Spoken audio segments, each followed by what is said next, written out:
Lobbies and gentlegrams, in today's episode of the tiny terrifying Tupac twin still celebrating his win, we see a Hall of Fame feature on the hottest album go homeless cause the Canadian Corcus Carver could not save him. The savior of hip hop, the Aubrey assassin, featured Dody6 on GNX cause of his passion, but sadly the clout that the placement came attached with could not get Dody out of the drought that he's been latched in. So like and subscribe for my rhyme rated profession, because in this video I'm going to teach you a very important financial lesson. What did Kendrick say on Whacked Out Murals? Yeah, keep your head down and work like I do, but understand everybody ain't gonna like you. If they say it's love, you've been lied to. A couple rules of engagement here to guide you. Or what about Peekaboo when he said, big dog business, I would not hold your hand. And then AZ Check got on the next verse and said, alley-oop me bands, I'm a slam jam. If you guys don't understand what that means, it means you alley-oop me this opportunity to do what I gotta do. I'm gonna prove to the world that I deserve this platform. And that's one of the important lessons of today, right? That'd be like, who's the biggest YouTuber you could think of in the hip-hop space? And don't tell me La Brianna just because he became a streamer after Kendrick destroyed him in that rap battle. No, let's use like Joe Budden, for example. Imagine I became the co-host of one of Joe Budden's podcasts, right? But then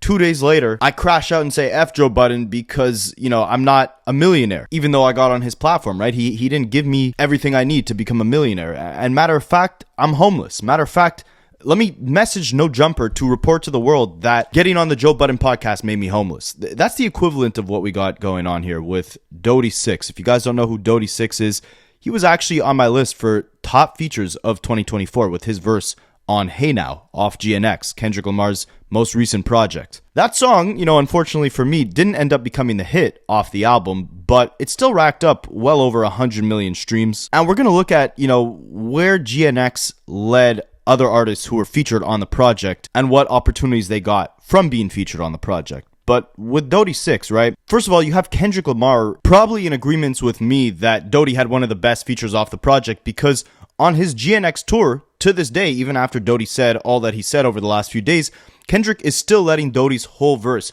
off of Hey Now play as he does his performance of that song. I mean, that alone is a massive look, right? Like, Kendrick's not even finishing whole versions of his own songs on this tour. He's doing like half versions of Whacked Out Murals, but yet he's playing this entire Dody6 verse. I said when GNX first came out, Kendrick featuring all these, local underground LA artists or just California artists on this album reminded me a lot of what Lil Wayne was doing in the early Young Money days. If you guys don't remember, very similarly to Kendrick, right? Like how Kendrick had that massive run in 2024, Wayne had a very massive run in around 2008. And at the time, he decided to take a step back from being, in the face of the spotlight and put on for all of his Young Money artists. You had, obviously, as you guys know, Nicki Minaj, Tyga, and the Marilyn Monroe v. Ho, Labrie Graham. But aside from them, you'd get flooded with these like random features on all these Lil Wayne projects in the late 2000s. T Streets, Gutta Gutta, Short Dog, who actually had a great feature on the song Me and My Drank. Drop a comment if you remember that song. But you had also like literally 15-year-olds, Lil Chucky and Lil Twist, appearing on all these random Lil Wayne songs. And it was like, why the hell is Wayne sacrificing his own platform to put on all these mid artists, right? But the strategy was, give these guys the spotlight, give these guys the alley-oop, and see what they'll do with it, right? And obviously Drake, Nicki, and Tyga use that alley-oop, use that cosign much to their benefit. But Wayne made a lot of sacrifices for all these artists, right? It was just, what did you do with that platform that you got? And years later, a lot of these guys don't really have, the biggest platform. Some of them still roll around with Lil Wayne. But one thing you never saw, which I'm actually surprised at considering how big the biggest artist on Young Money got, is that none of the smaller Young Money artists ever crapped on Wayne for prioritizing Drake, Nicki, Tyga, etc. And I had said, to me, GNX reminded me of the West Coast version of what Lil Wayne did on his Dedication mixtape series, where he put all those random artists on, right? Kendrick did the exact same thing here. I'll read you guys out a list of the different features. You had obviously Dody6, you had AZ Cheik, you had Lefty Gunplay, Peso, Hita J3, Taylor Swift, Baka Not Nice, Party Next Door, La Brianna. I'm joking about the last four, but yeah, you had a bunch of these, random artists, right? And to me, the standout verse was Dody6. And listen, there's been talks that, he's been going through a lot with his family. He might have lost a child. My sympathy goes out to that. And if he, really is homeless like he's claiming, which we'll touch on shortly, of course, that's a terrible situation, right? And I hope he has people around him to help him out. But I want to focus on some of the positives here, right? And shine a light on how you should leverage an opportunity like, getting a feature on the biggest hip hop album in the last 4 years, and show you simultaneously what you should not do. So let's focus on Kendrick Lamar for a second, right? Obviously, to make this album, he had to be incredibly tapped into what was going on the ground level of his hometown, right? And also, it's not like he signed any of these artists, right? It's not like, AZ Check has a deal right now with Kendrick Lamar's PG Lang label. It's not like Lefty Gunplay is Kendrick Lamar's artist. These are people who Kendrick Lamar admired their talent and felt the need to share his platform with them when he was at a point in his career where arguably the most eyeballs had ever been on him, right? And you'll see by these clips I play, like, it wasn't like Kendrick just had people telling him, oh, you should work with this guy or you should work with that guy. Kendrick Lamar was very tapped in with these artists, listening to them on his own, right? These were people he handpicked. Look at Lefty Gunplay kind of explaining, how he ended up connecting with Kendrick. Early in the morning, you're like, hey, you're on the Kendrick Lamar wants you to go to the studio, and I'm just like, yeah, right. In my head, like, but I could see it happening, but I'm just like, I never thought that that was going to be something in my life that would have been so important. And, and we went to the studio and like, dude, we just signed NDAs. It's for real. And Kendrick Lamar walks in there and he just comes up to me and gives me a hug. And he says that I'm the missing piece of the West Coast and that he's been tapped in with me since April, but he's just been real busy. I'm just right there being a clown, clowning, making fun of people in the studio. And then Kendrick Lamar, like, he hears me, K-Dot, he hears me and he walks in there and he goes, what's up with my boy though? And he comes straight up to me and gives me a hug. And he's all like, man, what's up with you, man? I've been tapped in with you since April. They played the beat and it took like 10 minutes. I wrote something, went up in there and laid it down and it was good and he liked it. He came back, he heard it. He was like, man, he was bobbing his head and he's like, what's up, Lefty? Can I holler at you? I'm like, yeah. He goes, you got another one in you? I'm like, yeah, what's up? He's like, get up in there, man. Give him another one. And you could see, right, Kendrick almost played an A&R position where he was kind of, motivating Lefty to get back in the booth, give him more, tap into his full potential, because Kendrick understood the magnitude of what it meant to get a feature on a project like that, even though it was his own. That already is important. Kendrick could have said, this guy kind of gave me a whack verse. I'm not going to put this on my album, whatever. He made sure before getting out of the studio that Lefty perfected that feature and he was able to use it on the project. And Kendrick was very intentional with putting these features on the project, right? So much so to the point that, like, some of the world was questioning, who are these artists, right? Like, why did Kendrick decide to put all these random artists who he's not even signing, he's not even profiting off of? Why did he put them on his project, right? So much so to the point that even Lefty Gunplay was questioning why he was on that project. He almost felt out of place. I'm on the Billboard list. I'm on the top Spotify. Are you? Kendrick gave me yeah. K, though. Yeah. K, dog. Can't be mad at it. Why did he do that? Did you ask him why? I don't know why. Like, he just, he's giving back to LA. I feel like he's just like, what you gonna do with it, though? I'm gonna give back to my community. What you gonna do with it, though? And you could see this interview was done months before this Dody6 situation. Like, Kendrick was telling them, what's your intention with me giving you this platform, right? What are you gonna do with this alley-oop that I give you, right? Are you gonna turn it into something bigger, which you now have the audience to do? Or are you gonna fumble it, right? Like, Kendrick's intention, like Lefty said, was to put on for his people, to put on for his hometown. But he's not the savior, right?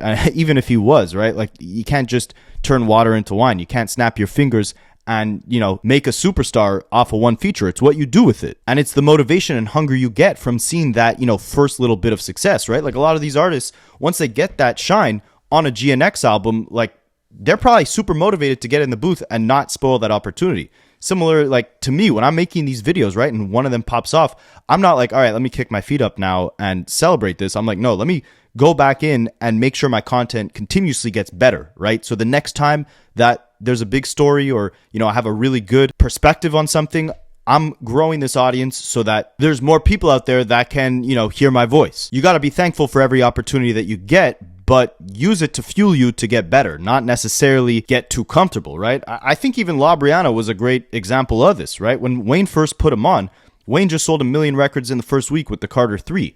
Labrie was this, dude in a wheelchair on Degrassi, this Canadian who kept like twisting his ankle on stage and tripping and falling and acting like a goofball and crying that his mom didn't make him a tuna sandwich and moaning in interviews at how good Lil Wayne verses were. Like, he was a weirdo from day one, right? But he definitely used that platform that he got, that opportunity that he got, to continuously work harder and harder and, at least for the beginning of his career, try to better his craft to make sure that he could be, in the conversations with the biggest rappers in the game. And it reminds me a lot of this situation with Kendrick. And I think Lefty Gunplay summed it up perfectly here.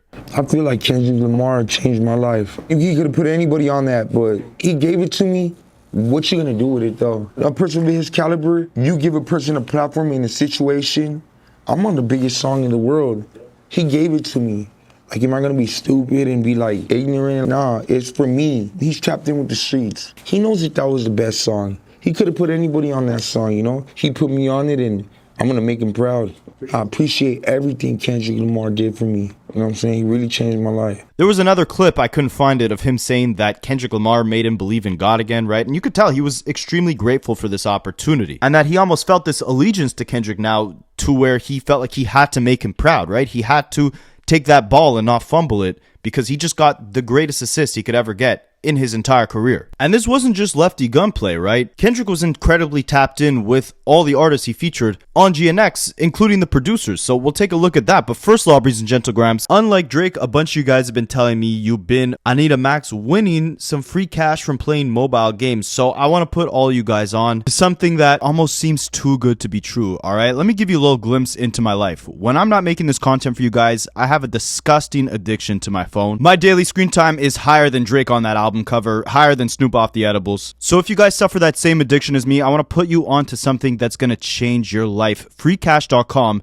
is a program that partners with mobile games that are looking for more users to play their games, and they will literally pay you to play their games for free. All you got to do is sign up using the QR code you see on the screen or using the link in the description of this video. You make an account super easy. All you got to do is put in your email, create a password, verify your email, and then you're good to go. And they got a bunch of games. My favorite is the Monopoly Go, because we're always on the go trying to make some money. Once you make an account, you just click the game you want to play, follow the directions that they give you. The directions are super easy. Usually you just got to download the game and start playing. So it's about time you put that phone addiction to good use. Again, use the QR code you see on the screen or the link in my description. Create an account and you could start making more than $150 just to play a game on your phone. So yeah, again, this wasn't some orchestrated industry thing where, you know, some record label executives told Kendrick to get all these artists, right? This was Kendrick Lamar going out of his way to look for all these guys because he was tapped into their music, even though a lot of the world didn't know who they were, right? A lot of these artists had like under 100,000 monthly listeners on Spotify. But Kendrick, knowing the importance of putting on the next generation of his hometown talent, set out on a mission to do exactly that with GNX. I was in the studio the night before the album came out. The day before that shit dropped, we had left the booth, you feel me? The previous night type shit. Man, woke up next day, that shit was out. That shit was crazy. Did he tell you what song put him onto you, or what, like when he got put onto you? Yeah, since 6 Block, since the first one. Since 6 Block, he's been watching. Crazy. He knew the whole, like, he knew some of the lyrics. He knew about the, like, some of the story. It came through my boy. He like, bro, you know Kendrick Lamar looking for you. I'm like, hell no. I'm like, you for real? He like, bro, I wouldn't be playing like type. And it wasn't just the artist that Kendrick was intentional with, right?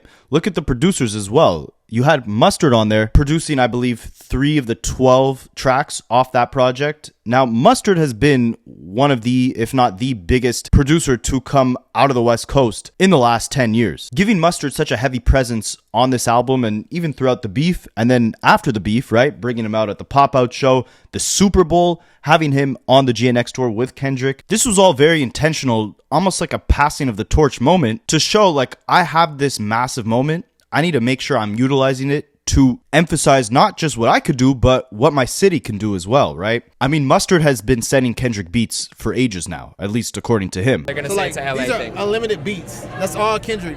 Like, that's all beats I just send them. And he's been doing exactly that because he knows he has to be prepared for that moment when Kendrick finally hops on one of these beats to capitalize as much as possible as a producer. And he handed him some beats that were not very conventional for any artist to spit on, right? Look at Hey Now, right? The beat, ironically, that Dody6 is on, right? The beginning of that beat, it's a very stripped back, repetitive loop. It's kind of hard to rap over. He even said, Mustard, in an interview that he handed that beat over to like multiple different artists. He had it to YG, Quavo, Ty$.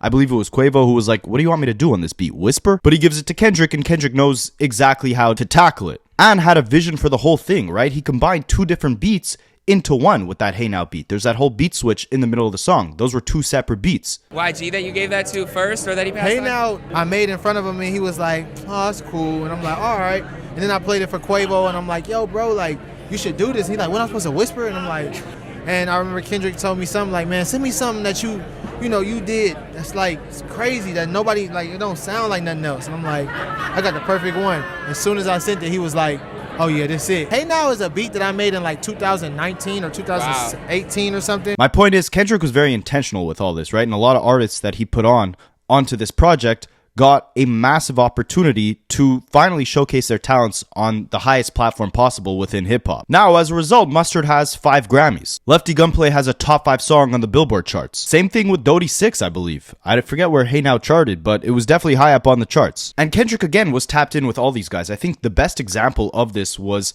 AZ Chike's contribution to GNX, right? He was on Peekaboo, right? And his story is incredible. I knew shit was gonna change. Not like this though. A lot of people thought it was gonna stop at Peekaboo. Nobody thought I was gonna sign a Warner. Nobody thought he was gonna rap my shit at the Super Bowl. You know, that's just so to speak of what else to come. Like, I don't want to say too much, but I did just talk to him. I know what's next. Not just the, platform Kendrick gave him, but the motivation as well is great to see. And I mean, look, like, this wasn't just AZ Chike going in the booth, clocking in a verse and sending it over to Kendrick.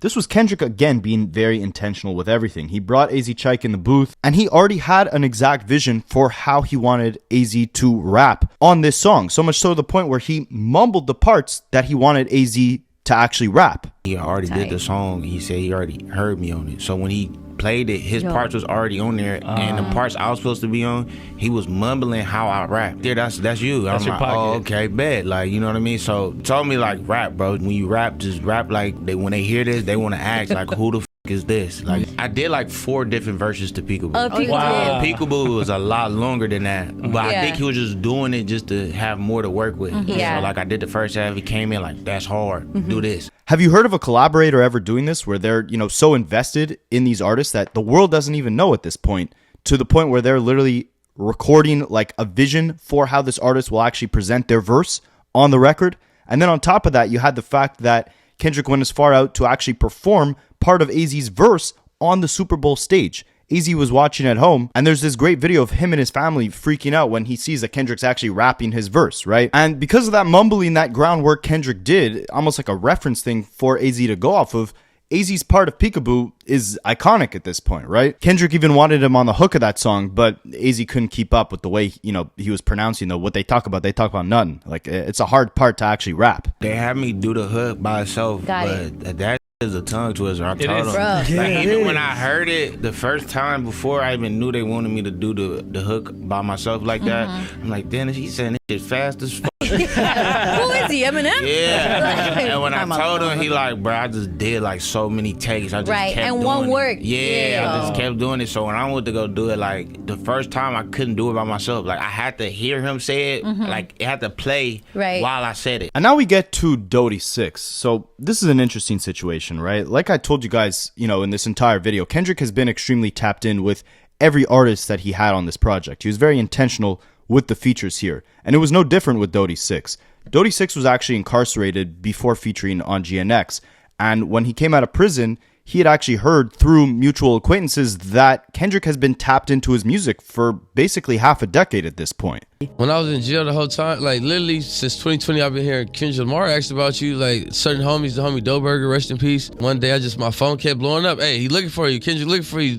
Different hoods, like 5 different hoods called me in one day. Not only that, right, but if you actually listen to the song, Dody has a massive part on this record, and Kendrick isn't just letting him get off a verse. Like, Kendrick is going back and forth with him bar for bar, and that's why I had this as one of my best features of 2024, because the chemistry that they have back and forth, and Dody's charisma on it, the bars that he has, like, who the F I feel like Joker, Harley Quinn in the cut with a blower. And then Kendrick comes in, things get spooky every day in October, my torpedoes even jump out, and I can't even remember the bars, but that's a tough verse, right? Crazy verse, and he has a crazy long part of the song. I even forgot to mention, AZ Chike actually went on after the Super Bowl performance where Kendrick did his verse, after, going in the booth with Kendrick multiple times, whatever the case is, that Peekaboo verse ended up getting AZ Chike the clout or exposure he needed to actually sign a deal with Warner Music Group. So think about this, right? He didn't sign to Kendrick. He didn't sign under Kendrick or to TDE. He went on and got his own deal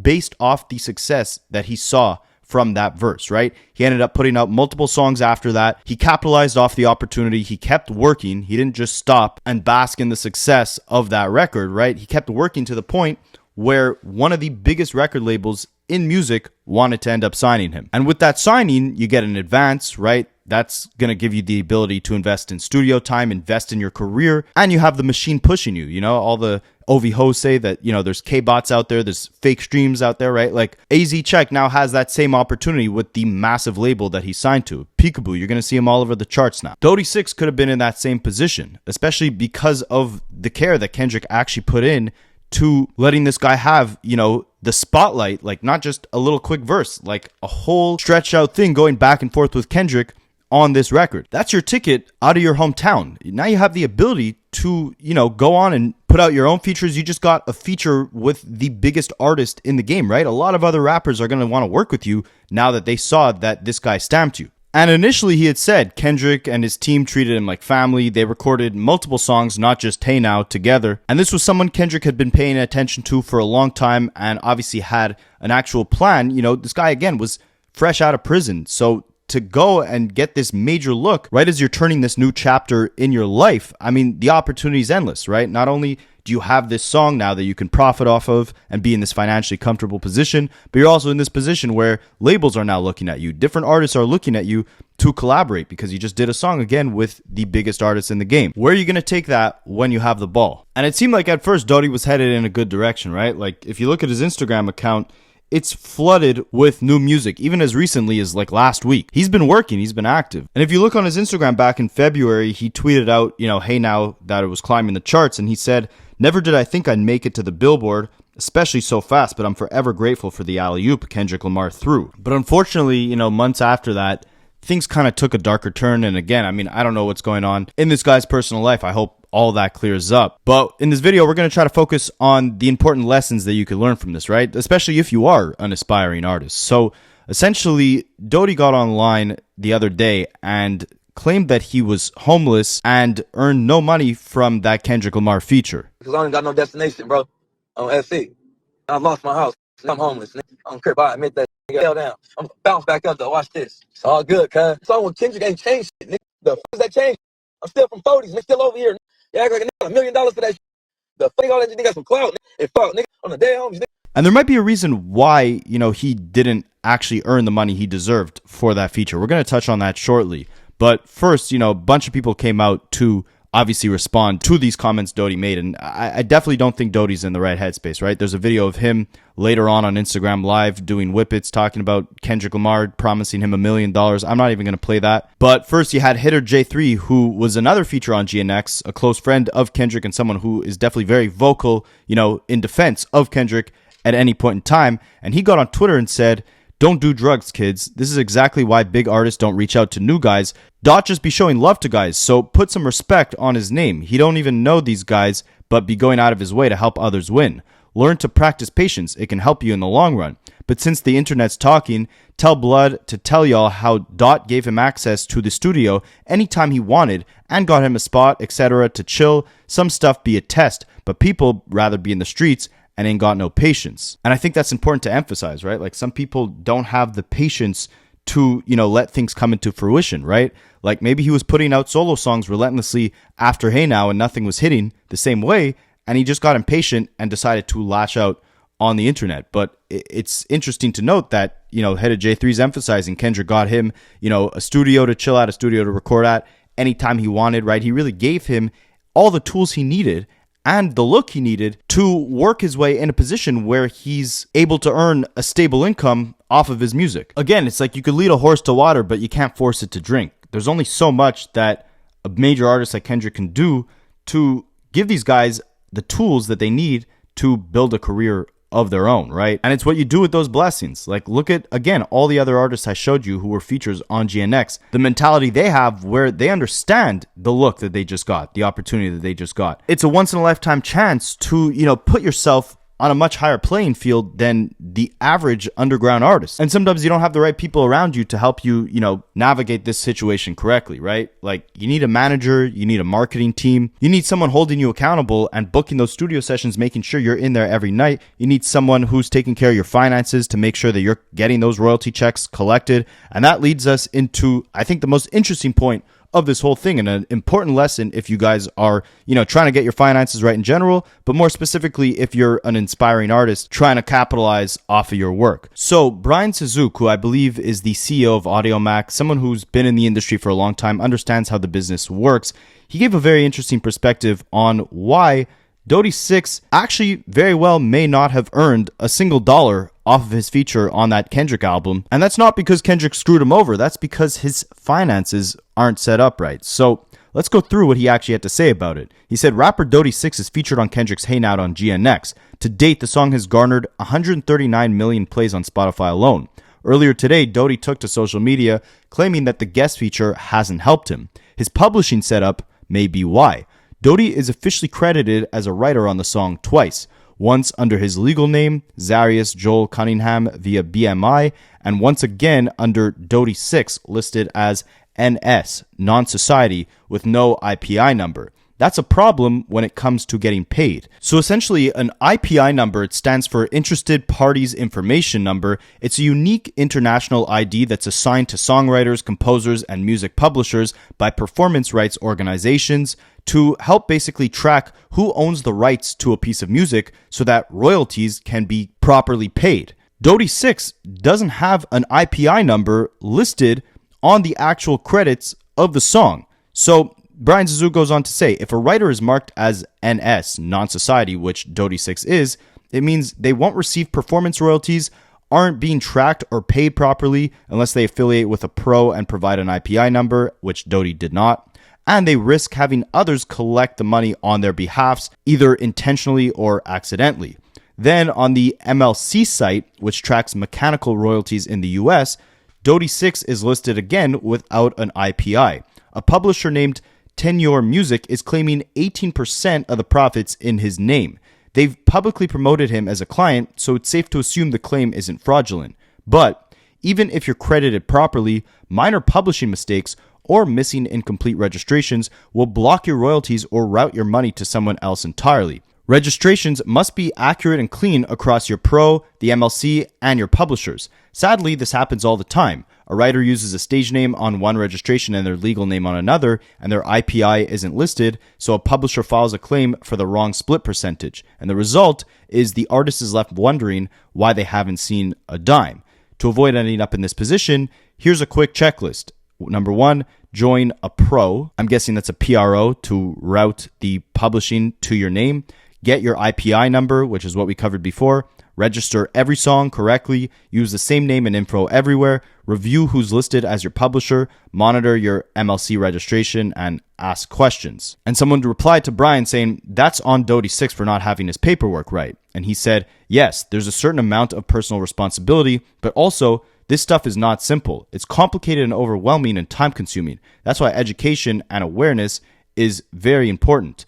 And that's why I was saying before, right? You need a team to be able to properly do this stuff for you, because as an artist, your number one concern is creating, right? Even me as a video creator, like if YouTube didn't make it so simple where it's like you just put in your banking information and that's how you collect your check, I'd probably be missing out on, a lot of YouTube revenue because I wouldn't know where it's going. Who's actually collecting it, right? Like, I don't know who reacts to my videos, right? And when you react to someone's video, you can actually profit off of that reaction. I have no idea. So people make money off of reacting to my stuff. But on a side note, I actually love when people react to my videos. So if you're like a brand new YouTuber who wants to get into, this type of conversation, into the hip hop niche, like I'd be more than happy for you guys to react to my videos and offer your own takes on them in a video of your own. Like, go ahead and go crazy. Use all my videos to get your own channel views up. I would love to see it, but it's a very similar position to what Dody6 is going through with this music publishing stuff, right? Like, money gets sent out from Spotify to major record labels. So when you're signed to a major record label, it's very easy for them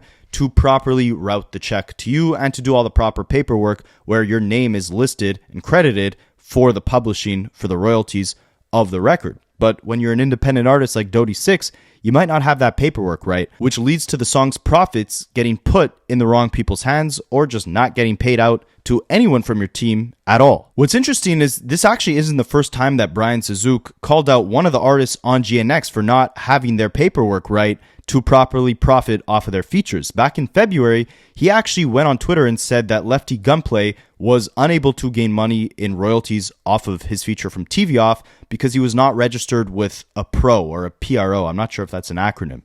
So basically, Brian also explained that US songwriters have 3 years to claim the royalties, and beyond the stipulated time, the funds are distributed amongst major publishers. So basically, if Lefty didn't claim, the royalties that he's owed, it would get distributed probably to, UMG, who owns the publishing of that song because Kendrick is under their record label. So Brian said on Twitter at that point, Lefty Gunplay isn't registered with a PRO, meaning he isn't collecting a publishing check off the royalties for TV Off or any other song in his catalog. But this ended up actually being a misunderstanding. So the next day he went back on Twitter and said, Lefty has signed up with BMI, according to various associates. With some serious admin help, he can get his registrations cleaned up and sorted with the MLC.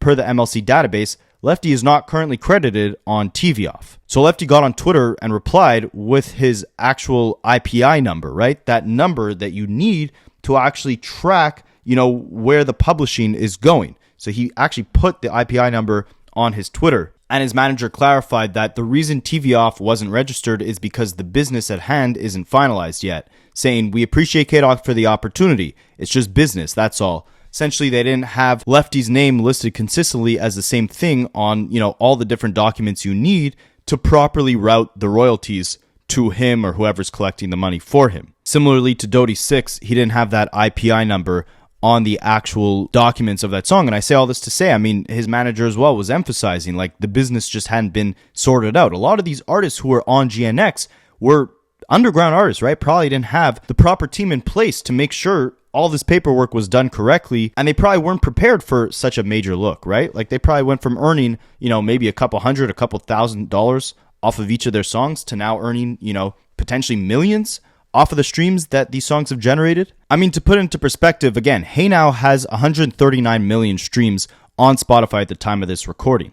Spotify pays anywhere from 0.003 to 0.005 of a dollar for each stream, which on a side note, that's incredibly low. But even with that, with 139 million streams, Hey Now has probably generated anywhere from $400,000 to $700,000, right?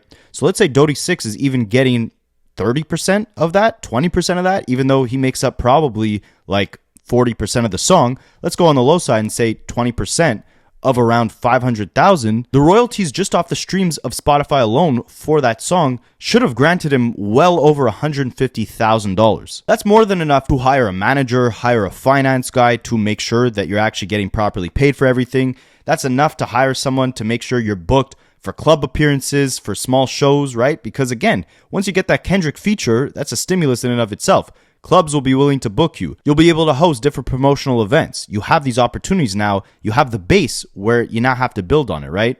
You get started with that feature, you get a nice $150,000 check. Now you could get signed to a real label. Now you can go and do features for people and charge a lot more than you charged before that Hey Now verse came out. Now every song you put on YouTube will earn you a lot more money than your previous songs did before your feature on GNX. The opportunities are endless. It's really just what you make of it, right? Now, for those of you who are concerned with, Dody's well-being, right? Aside from just the finances of the business and all that, like apparently Dody6 texted Adam22 and No Jumper to tell the world that K-Dot is a B word and that he's homeless and that he's on math, but replace the A of math with an E. He was trying to make it seem like, he's really not in his right mind, and he might not be, right? Again, I feel sorry for everything he's going through with his family and all that, and if he's struggling with drugs and everything, that's very sad, right? But for those of you concerned with him being homeless, the next day, No Jumper had a podcast with an individual by the name of, I believe, Lush1, who had said that he's close friends with Dody6's father, and that he's known Dody6 since he was 16. He says that Dody's dad has been trying to operate as a manager for Dody